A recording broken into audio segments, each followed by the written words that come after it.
nga po pala yung aming patubig na gamit po ay solar. Yan po aming kinakati po, papatuluin. Yan po aming kinakabaksa.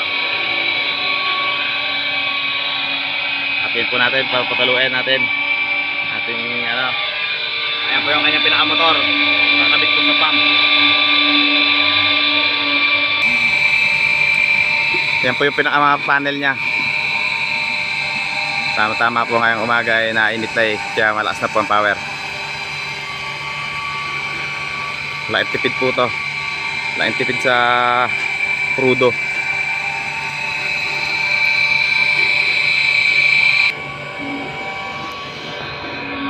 Yan po mga idol, aming pakukuhanin po namin itong aming pump. Gamit po yan. Solar. Yan po, napakuha na po natin. Malakas po siya. Napakagaling.